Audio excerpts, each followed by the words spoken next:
Welcome to my YouTube channel, Tony Su Vega, your feng shui guru and paranormal expert.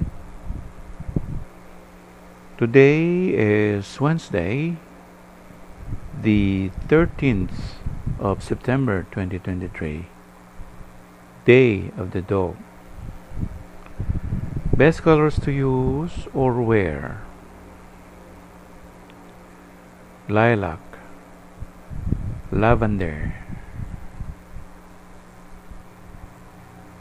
magenta. Best things to do or activities on the Day of the Dog.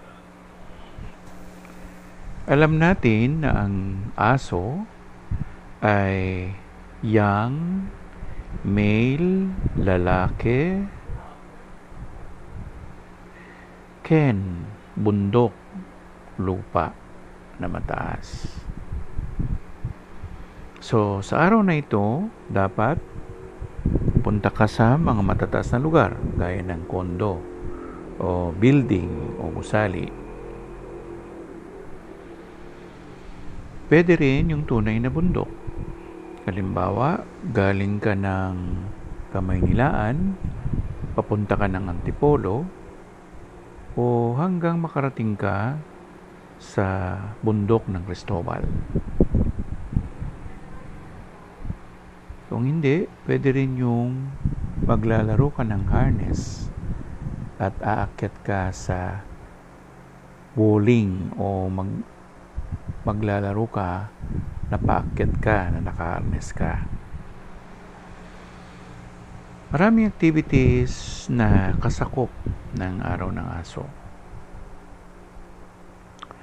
Kung siya ay kasundo ng rooster at saka ng monkey, pwede rin ang mag-mall o mag-malling. Pwede rin ang mag-window shopping. Pwede rin ang magpunta sa lake o malapit sa lake. Mamingwit doon ng isda. Pwede rin ang mamili o bumili ng pagkain sa isang convenience store. Meron palang bagong tayo, yung O-Save. So, nandyan na yung Lawson, nandyan na yung 7-Eleven,